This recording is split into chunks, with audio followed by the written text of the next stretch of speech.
I'm Tracy Goodheim with Pima County Development Services. All right, thank you. And Ann Martin. Hi, I'm Ann Martin. I'm from Pima Community College. Oh, thank you, Ann. And Georgia Hammond. Hi, I'm George Hammond. I'm with the University of Arizona. Yeah, thank you for joining. And Jim Chang. Yeah, my name is Jim Chen with the state of Arizona Office of Economic Opportunity. I'm the state demographer. Thank you. Okay, thank you. Mirola. Hi, good morning. Mirella Hramatka with the Pima County Regional Wastewater Department. Well, thank you for joining. And Anthony. Anthony Batchelder, Pima County Finance Department. All right, thank you. And Dylan. Dylan Perry, Town of Cerrito Planning and Zoning. Thank you for joining. Lisa. Good morning, Elisa Hamblin from the City of Tucson Planning and Development Services. Okay, great. Thank you for joining. And Melanie.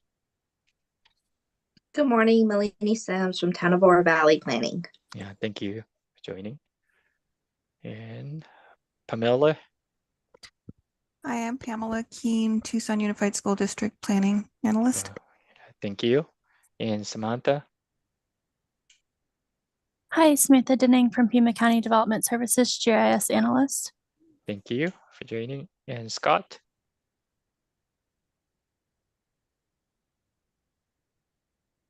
Hi, everyone. I'm Scott Robidoux, Manager Planning with the Tucson Airport Authority.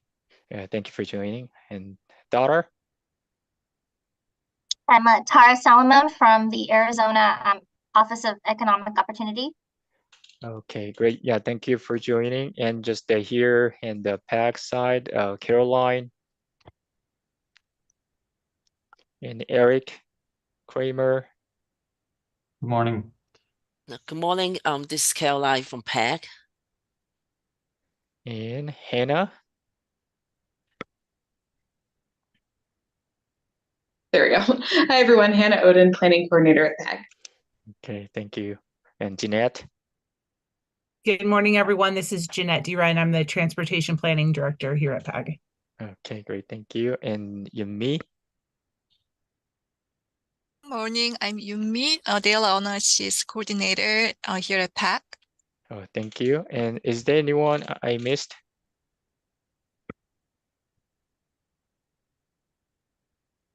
Okay, yeah, great. Thank you so much. And then we will just introduced in the next agenda item, in-kind reporting.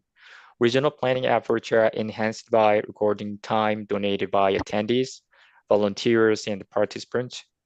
PAC collects data on the time dedicated to meetings and activities to apply for use as matching funds for grants and federal dollars. If you are paid with the federal dollars, and please let us know now.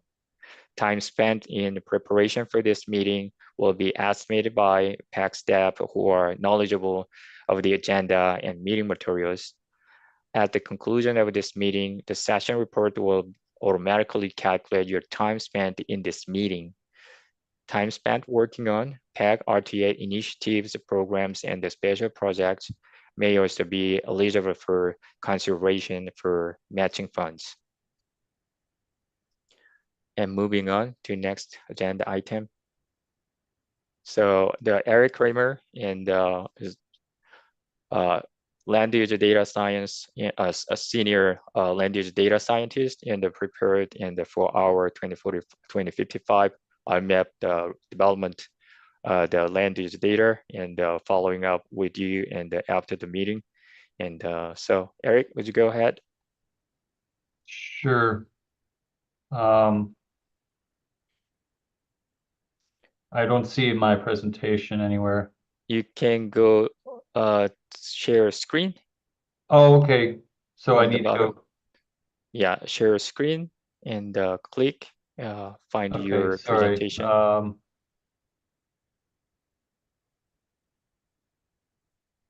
Bear with me here. I wasn't prepared for this particular way of doing things.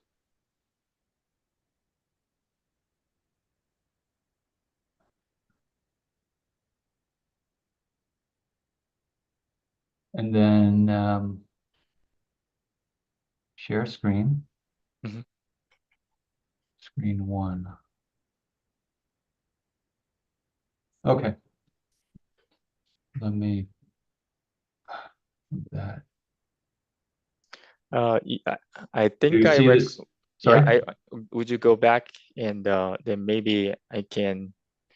Yeah, it's actually just the app, the in Teams. So sometimes actually in the functions not working properly. Okay. So go back. What do you mean go back? Then escape and then reshare again in app. Oh, okay, got it. Yeah, so and you can all the way write down editing. You can find it on top, editing. I'm sorry. I'm When not you that familiar with the Zoom yeah, so interface here, but all the way up, editing, you will see on stop the share. Okay, so view. No. and If it's easier, we can go ahead and share that back up. No, I'll And share it again here, but okay, so what should I be doing? Share yes, and click. screen 1, Yeah. share. Do you see it? Yeah, we see that, and yeah, you can go ahead and with that. Yeah, so I think that might be better. Yeah. Okay. So, okay, we're fine now. All right, sorry, people.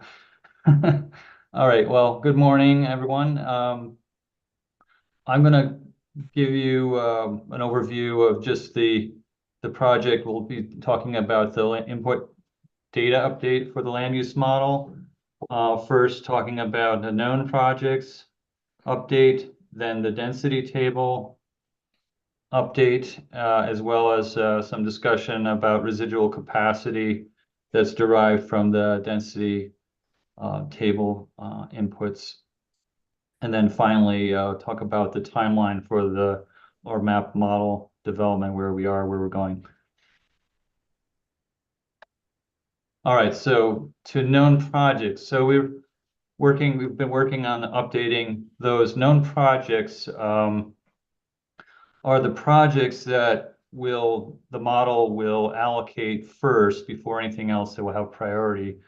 So typically these are things that are will happen in the near term or slightly longer, but generally they are fairly certain, or at least in the pipeline or predicted.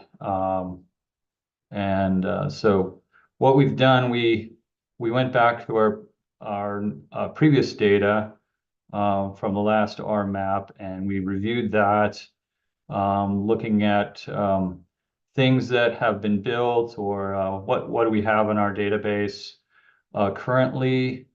So in those cases where things have been built or we already have them in our database, and those were removed as known projects. And then we looked at things, projects that may have been canceled or postponed or abandoned.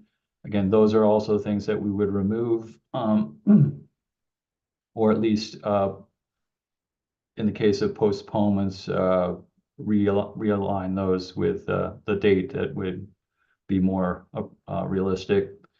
Another thing we worked on was to find new projects, and one of the sources we use is from our news feed.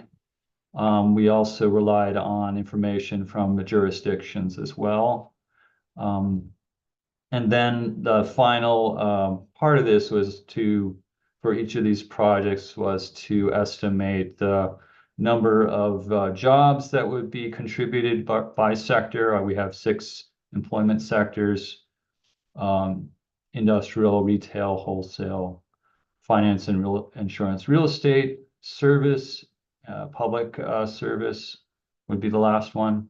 And then also housing units or residential housing units. All right, so for each of these projects, we geocoded and mapped them and incorporated them in our GIS. And these will be, we will review these individually with jurisdictions in the next coming weeks. What we'll be sharing with you all is the Excel worksheet, as well as some of the GIS files, which would include the name of the project, the estimated year of development when it would be completed, the year in which our model would allocate it, then the jobs by each sector, and then housing units, as well as what TAZ and what the lat-long coordinates are, plus any comments and notes and links to any documentation that we had on that. So as I said, we will have a jurisdictional review that will allow for corrections and additions. We welcome any updates you have, any thoughts. We would really welcome any additional information you have, any additional projects that are not on the list, or things that you would like to remove from the list because for whatever reason. One thing to keep in mind is that we have our employment and our housing control totals for each allocation year. So those have priority. So in the case where we have too much employment for any year, for any jurisdiction, or too many housing units, we may require finessing some of the project timelines to shift to a different allocation year, just to make sure that we're not we can't exceed the allocation for any particular year. We have to follow our employment and our housing control totals. So there may be various ways that we do that, but the point is that we can't exceed the control total any particular year. Okay, so moving on to the density table. What had presented the last PopTech meeting was a sort of a methodology of how the density table works. Some of the inputs involved are the planned land use geography from each jurisdiction. So that was updated. So things like annexations or any differences in the planned land use designations, those will all be updated or have been updated. We've also incorporated our 2023 employment, as well as our 2023 housing unit inventory. One component of this density table is involved with the review of specific plans and PADs and PDCs, plan development communities, and so those particular types of land uses we did a manual review, not the statistical sampling that we do for other designated land use designations. And for those, we reviewed each of these plans and we made updates to the remaining capacity of employment and housing units. And then we calculated that manual density, looking at the vacant acreage and capacity per sector, or 6 sectors plus residential. And when we calculate density for the table, we are calculating more or less a net density. So we look at the units per acre, and then we apply a discount factor, which is roughly 31% to account for the land used for utilities, drainage, roads, etc. And as in the other, with the known projects, we will be adjusting. We can adjust these values during our review with the jurisdictions. We welcome that. But keep in mind that there are the manual calculations for the specific plans and that sort of geography. And then you have the calculation, which is more or less an automated process involving a pattern analysis. So this is a sample density calculation for all the other types of land use designations, where we overlay our plan geography with the current parcels, and as well as employment and housing totals currently. We remove the undevelopable lands, and then we sample the contiguous collections of parcels with the same future land use designation that meet our development threshold. We want at least 75% of the area developed to be able to sample the density or the distribution of employment and housing units. So we want to be as close as we can to a kind of a built-out density to be able to get an average of sample density for that particular future land use. So we, again, as explained in the previous PopTech presentation, again, please refer to that if you want more details, but we develop a series of cross tabulations when we do the overlays. Between future land use and the parcel use, we calculate a % share by acreage. We look at the distribution of current housing and employment sectors with the parcel use, so a % share by sector units. And we look at the jurisdictional unit density per acre of jobs and housing by parcel use code. And then with all those cross tabulations, we calculate an average sample density for each growth sector by future land use designation. And then we have our output density values that are for each land use designation. We have a density for each sector, and these are also go with each jurisdiction. And we will be reviewing those.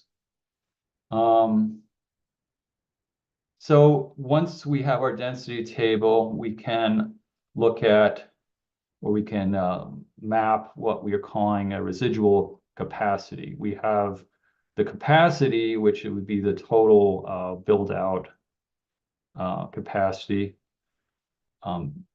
But we can also, we can look at the residual, how much is left on any particular parcel. We look at the vacant developable land or redevelopable land, and that would give us our total capacity, the number of jobs or housing units for any parcel, which is the acreage, total acreage times that density value, minus any existing housing or jobs on the parcel. And really doesn't apply to vacant developable, although there can be existing housing sometimes, but it would apply mostly to redevelopable land. So we would look at, we've created maps of residual capacity that classify that into kind of a normalized set of intervals for each sector and residential, those jobs or housing units per acre. And just a sort of methodological note here. So residual capacity is really a measure of the potential, not the projected or expected future growth. So that's very important to note.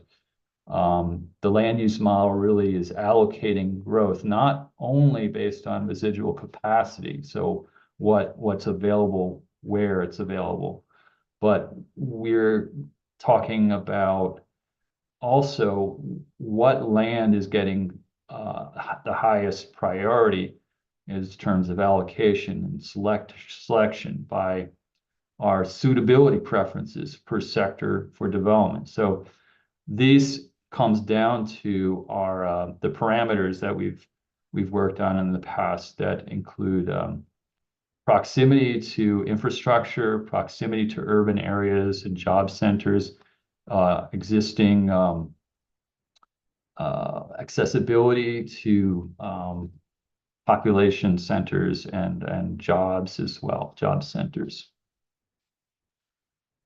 So that's an important thing to realize because you may have capacity in a really remote area, but it's unlikely, very unlikely that any kind of development would happen there or the model would allocate it there because the suitability preferences are so low in those areas. So here are some examples of our residual capacity various jurisdictions, just to give you a flavor of how this and we can also use this in review when we meet individually. So this is Marana. It's total residual capacity for jobs in general, all sorts of employment. All right. And then on the left is employment for Oro Valley. And then on the right, you see residual capacity for residential. Again, one thing to note here, when we make these maps, we're selecting only parcels that are vacant and developable. So the areas that are gray are not haven't been selected because they were developed. The areas in yellow or light yellow, you may not see much here on this map, but those are areas that have no capacity. So they may have some availability, but for a particular sector, they may not have capacity for it. It may be only employment, so there may be zero capacity for residential or the vice versa. And then there are undevelopable lands in the gray that for various reasons involving environmental conditions, things of that sort that cannot be allocated to. So moving on, here's some other examples. This is service jobs per acre on the left in Sarita, and residential capacity for residential in Sarita as well. And then moving on to Tucson. Again, you will see we have a lot of capacity in the Southlands and along I-10, industrial on the left. And then on the right, which is residential. If you look along the major corridors in Broadway, Grant, or Speedway, you see some areas in purple there. Those are redevelopable parcels that have a lot of capacity or a lot of density under the redevelopable land use. What else? So, and then here is South Tucson, industrial jobs on the left and residential on the right. And then Pima County overall residential. Again, the areas in the really remote areas, again, very low density. Again, it's hard to say, you know, what the range is here, but there is some capacity there, but again, very unlikely any kind of development would be allocated there. You would have to be near a major road, near a population center. All of those factors play into what would be the preferential score, and that would translate into a probability for what gets allocated. So in general terms, you're going to be close to urban areas, close to infrastructure where you see allocations to vacant developable land. Okay, so finally, the development timeline. So right now we're reviewing the input data, and we will be meeting with jurisdictions to go over that and have follow-up meetings as well once we've incorporated feedback and made any corrections. And we're hoping to wrap up by the end of March, and then have our final input reviewer meeting to discuss that in April, tentatively the end of April. And then as far as the additional development on the model, right now we're in Q1. We have our inputs update. We'll be working on our redevelopment module, the land use model, and have a preliminary test of the model. And then in Q2 and Q3, we'll be incorporating our runs of our model with the ABM travel demand. And finally, in the Q3 and Q4, we'll be looking at the drafts of our allocations by TAZ, and then we can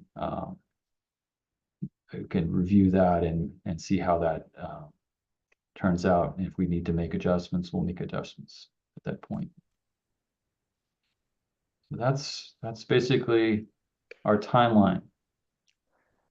Okay, thank you, Eric. You guys have any questions and about those in the data, in the inputs, and not just entirely clear, or just to Eric, or just about the timeline?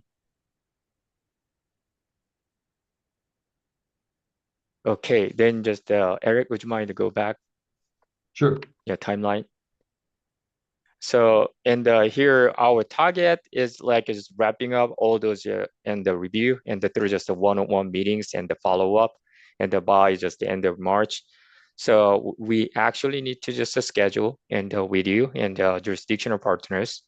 And so Eric is going to just share and the Excel spreadsheet and together with in the like a GIS map. And I'm sure just there are some the agencies not really kind of just useful, and if we use actually just the shapefile or just the GIS format, then just Eric also just printed out some just like a large map and discuss with you.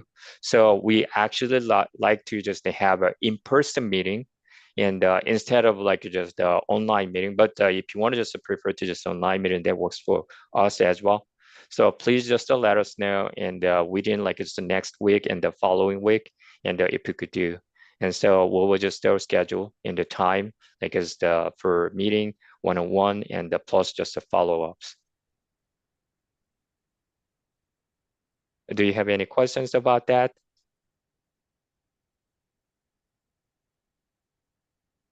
Okay, yeah, then I think that's what we have. So relatively just a simple and just the one agenda item, but you will see a lot of just the update and during summer, and also sharing just our just the new outputs with in the model run here is ABM, activity-based model. This is our first time just officially like embarking in our model for our just the long-range transportation plan, our map. So this will be a kind of a great opportunity to show just more and outputs and through ABM and just here land use model together. If you don't have any other questions, and then let's go back to the agenda item. Isa.